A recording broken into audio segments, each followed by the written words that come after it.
अस्सलाम वालेकुम dear students. कुछ बच्चों ने मुझे मैसेज किया था कि जो हमारा मैथ का टेस्ट हुआ है उसके आंसर्स बता दें, तो मैं चाहूँगा कि आंसर्स भी बताऊँ और साथ थोड़ा सा एक्सप्लेन भी कर दूँ। तो ये टेस्ट है ऑनलाइन असेसमेंट टेस्ट नंबर 1। ये आपने टेस्ट दिया था, तो इसका पार्ट 1 देखें। The set having exactly the same elements are equal sets. तो इसका आंसर है इक्वल सेट्स, यानी ए इक्वल सेट्स। तो मैं थोड़ा सा एक्सप्लेन कर देता हूँ।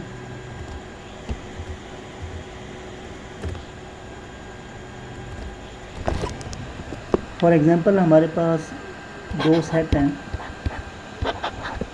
ए के एलिमेंट्स हैं 1 2 3 और बी के एलिमेंट्स हैं 2 3 1। तो आप देख रहे हैं कि इसमें दोनों सेट्स में एक जैसे एलिमेंट्स हैं। बेशक आगे पीछे हैं, इनकी तरतीब गलत है, यानी पहले में 1 2 3 है और दूसरे में 2 3 1 है, लेकिन इसके बावजूद दोनों में एलिमेंट्स की तादाद भी बराबर है और दोनों के एलिमेंट्स भी एक जैसे हैं। इसी तरह अगर मैं एक और एग्जांपल लिखता हूँ, फ़र्ज़ कर लें ए सेट के एलिमेंट्स हमारे पास 1 2 3 और बी के एलिमेंट्स हैं हमारे पास 1 2 8। अब आप देखेंगे दोनों सेट्स में एक जैसे यानी तादाद में बराबर एलिमेंट्स हैं। ए में भी 3 है और बी में भी 3 है, यानी हम लिख सकते हैं n of A is equal to 3 and n of B is equal to 3।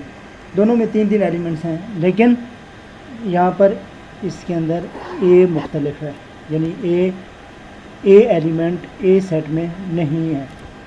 तो इसलिए ये इक्विवेलेंट सेट्स होंगे, इक्वल नहीं होंगे। अब हम देखते हैं इसका पार्ट 2। यहाँ पे आप देखें कि लिखा है what does rectangular reason in Venn diagram represents. तो इसका आंसर है यूनिवर्सल सेट। यानी अगर हमारे पास एक रेक्टेंगुलर बॉक्स है वेन डायग्राम में, तो उसे हम हमेशा यू से शो करते हैं। इसका मतलब ये होता है कि ये यूनिवर्सल सेट है, इसके अंदर तमाम के तमाम एलिमेंट्स पाए जाते हैं। अब आ जाए part number 3, is a null set. तो C is a null set, यानी सी पार्ट नल सेट है, खाली सेट, नल सेट खाली सेट। लेकिन अभी इसमें देखें, इस सेट के अंदर 0 है, इस सेट के अंदर एम्प्टी है, इसके अंदर भी नल लिखा हुआ है, इसका मतलब इसमें भी एलिमेंट मौजूद है। Part number 4, empty set is a subset of. आप याद रखें कि जब भी हम सबसेट्स बनाते हैं किसी भी सेट के, यानी एक ही सेट के अंदर बहुत सारे सबसेट्स होते हैं, तो जो एम्प्टी सेट है वो सबसेट्स का एम्प्टी सेट सबसेट्स का सबसेट होता है, यानी तमाम सेट्स का सबसेट होता है। तो इसका आंसर होगा बी, यानी एवरी सेट। तो empty set is a subset of every set. अब आप देखें number 5, cardinality of A set. तो कार्डिनैलिटी का मतलब होता है उसकी तादाद, एलिमेंट्स की तादाद, किसी भी सेट के अंदर एलिमेंट्स की तादाद। तो आप इसमें देखें D part, number of elements in A given set, किसी भी सेट के अंदर एलिमेंट्स की तादाद। तो इसमें पहले मैं बता चुका हूँ, मसलन हमारे पास ये एक सेट है, तो इसे कार्डिनैलिटी को हम n से शो करते हैं, यानी number of elements in A is equal to कितने हैं, इसमें 4 हैं। तो टोटल एलिमेंट्स 4 हैं, 1 2 3 4। तो आगे चलते हैं number 6. A is a set of x where x is a natural number and x is less than 6 is a set in. अब ये जो जिस फॉर्म में लिखा हुआ है, आपने मुख्तलिफ फॉर्म्स पढ़ी थी सेट लिखने की, फॉर्म्स या सेट को लिखने का तरीका। उसमें आपने पढ़ा था कि डिस्क्रिप्टिव फॉर्म होती है, सेट बिल्डर फॉर्म है, टेबुलर फॉर्म है, या वेन डायग्राम भी एक फॉर्म है जिसमें हम सेट्स को शो करते हैं, ये लिखते हैं। तो आमतौर पर ये तीन होती हैं, डिस्क्रिप्टिव, सेट बिल्डर और टेबुलर फॉर्म। तो ये कौन से वाली फॉर्म है? ये है सेट बिल्डर फॉर्म। अब आ जाए नंबर 7 पे। If U is a set equal to 1 2 3 4 5 6 7 8 9 and 10 and A is a set which contains 2 4 5 7 8 and 9, what is the complement of A? इसका मतलब है कि ये हमें सॉल्व करना पड़ेगा। तो कम्प्लीमेंट ऑफ ए को हम ए स्लैश से शो करते हैं और पहले यू सेट लिखेंगे, यानी 1 2 3 4 5 6 7 8 9 10, फिर माइनस करेंगे इसमें से ए को,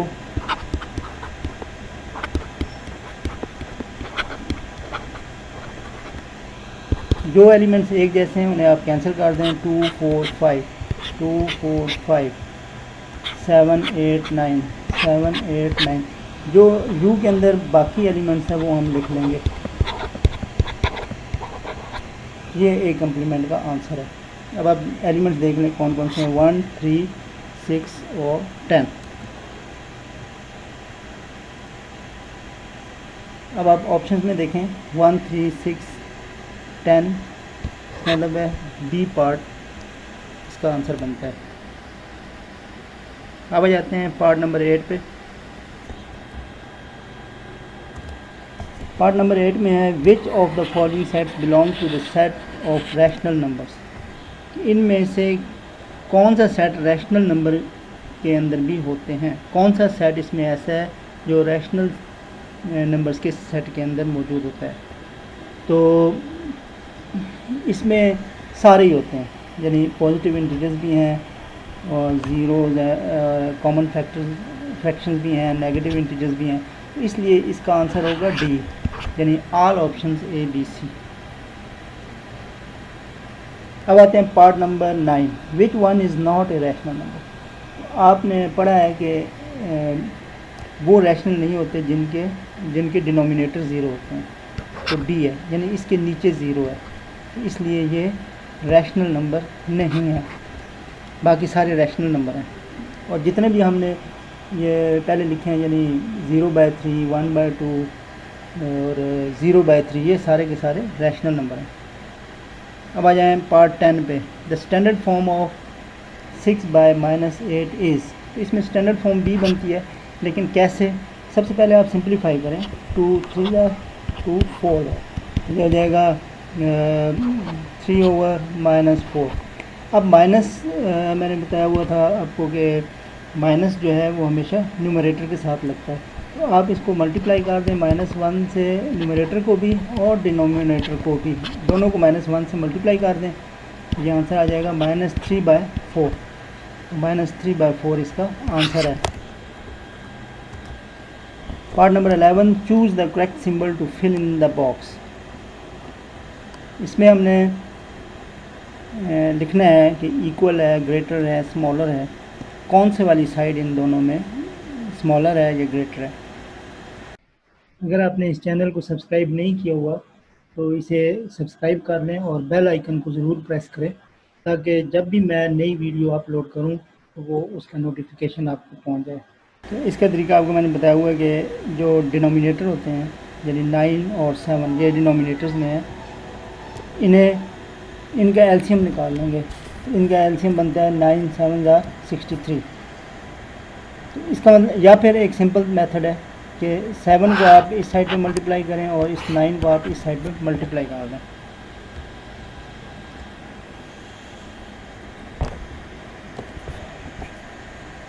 आपने 9 को इस साइड पे मल्टीप्लाई कर देना और ये जो 7 है इसको आप इस साइड पे मल्टीप्लाई कर दें।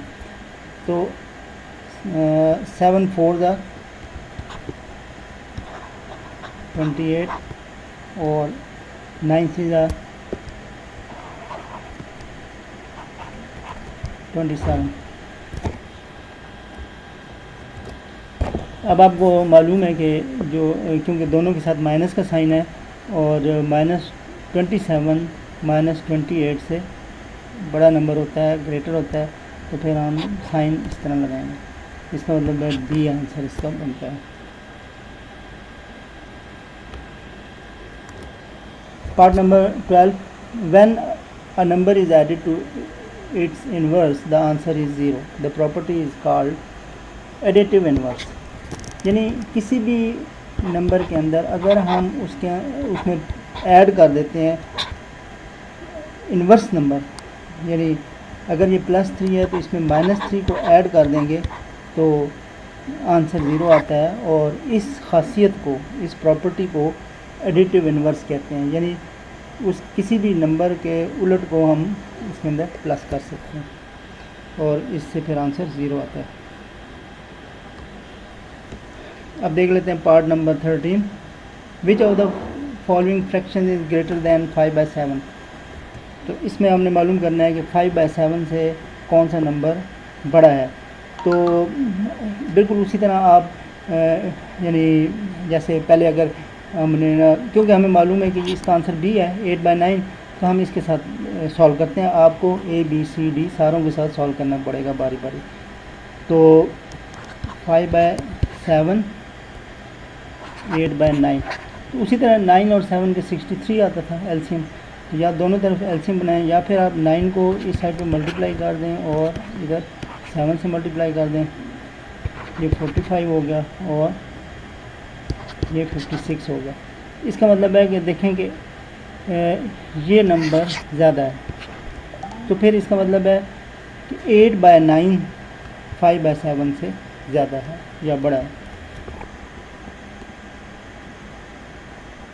नंबर 14 देखें, which number gives -2/5 when added to 4/7। इस क्वेश्चन में कह रहा है कि -2/5 आंसर आता है अगर ये जो ए बी सी डी में से कोई सा भी नंबर हम 4/7 में ऐड करें, तो वो कौन सा नंबर होगा। तो वो ए है, करके देख लेते हैं। वैसे आपको बारी बारी सारे करके चेक करने पड़ेंगे, तब मालूम होगा कि किसका आंसर -2/5 आता है। लेकिन 4/7 है तो हम इसमें ऐड कर लेते हैं -34/35, तो 4/7 -34/35। तो अगर हम यहाँ पे डिनोमिनेटर को 5 से मल्टीप्लाई करते हैं और न्यूमरेटर को भी 5 से मल्टीप्लाई कर दें,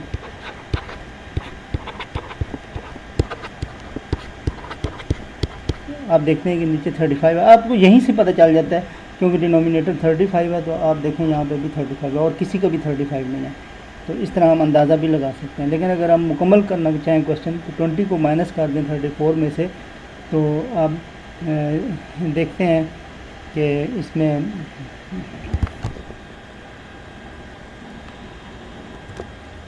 तो इसका आंसर आ जाएगा 14/35। अगर 7 पे आप कट कर दें, 7 2 ज़ार और 7 5 ज़ार, तो फिर इसका आंसर आ जाएगा -2/5। क्यों? उसकी वजह यह है कि 34 बड़ा नंबर है, इसके साथ माइनस है, तो हम आंसर में भी साथ माइनस लिखेंगे। अब आप देखें 15, part number 15, by simplifying we get. तो इसमें से कौन सा आंसर आएगा, तो ये सी आंसर आएगा, यानी 10 आएगा। चेक कर लेते हैं। तो -4 डिवाइड की जगह मल्टीप्लाई का साइन, और उसके बाद इसको आप रेसिप्रोकल ले लें, -5/2 और माइनस और माइनस प्लस हो जाएगा। 4 5 ज़ार 20, 20/2 और 2 को जब आप डिवाइड करते हैं 20 पे, तो आंसर आता है 10। इस तरीके से हमारे पास 10 आंसर आ गया। Part number 16 decimal equivalent of 23% is. कहता है कि अगर हम इसको पॉइंट में लिखें डेसिमल में तो कैसे लिखेंगे। 23% परसेंट साइन आपको बताया हुआ है कि 1/100 होता है, तो जब आप 100 से डिवाइड करते हैं तो आ जाता है 0.23। तो आप देख लें इसमें कौन सा आंसर है, डी।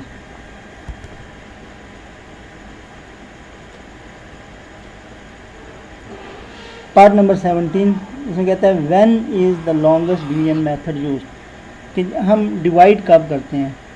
डिवाइड हम तब करते हैं जब हमने किसी भी फ्रैक्शन को डेसिमल में कन्वर्ट करना होता है, तो इसका आंसर होता है डी। फॉर एग्ज़ाम्पल मैं लिखता हूँ 2/5। 2/5 को हमने पॉइंट में कन्वर्ट करना है, तो मैं क्या करूँगा, इसे डिवाइड करूँगा 5 से। पॉइंट लगाएं 0 4 20 और इसका आंसर आ जाएगा 0.4। यानी मैंने क्या किया, लॉन्ग डिवीजन मेथड यूज़ किया। और इसी तरह अगर बड़ा नंबर होता तो ये और ज़्यादा लॉन्ग हो जाता। पार्ट नंबर 18 ये बहुत ही सिंपल है। इसमें इसने कहा है कि ये जो रैशनल नंबर है 17/25 इसे आप डेसिमल फॉर्म में लिखें। तो सीधा आप 17 को 25 पे डिवाइड करें। अगर आप खुद से कैलकुलेट करेंगे तो क्योंकि ऑब्जेक्टिव पेपर है इसमें देर हो सकती है, आप कैलकुलेटर यूज़ कर सकते हैं। तो आप देखेंगे कि 0.68 आपका आंसर आ जाएगा। इसके बाद 19 part sets that have non null intersections are called.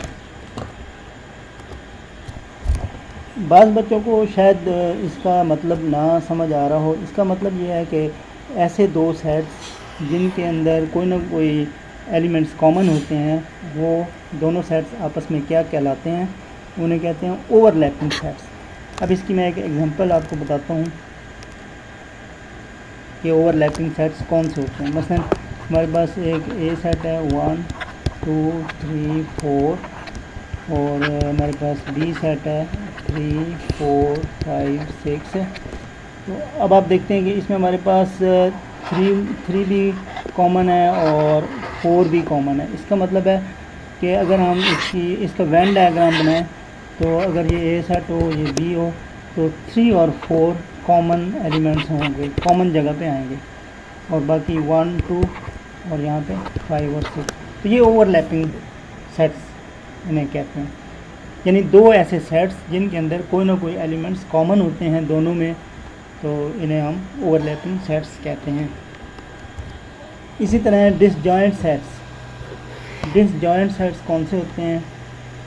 Joint का मतलब आपको पता है जो इकट्ठे होते हैं। डिसजॉइंट जो बिल्कुल अलग-अलग हों, यानी इनमें कोई भी एलिमेंट्स कॉमन ना हो। मसलन इसमें फिर मैं वही एग्जांपल लिखता हूँ क्योंकि सिंपलेस्ट एग्जांपल है, इससे ज़्यादा आसान एग्जांपल हो नहीं सकती।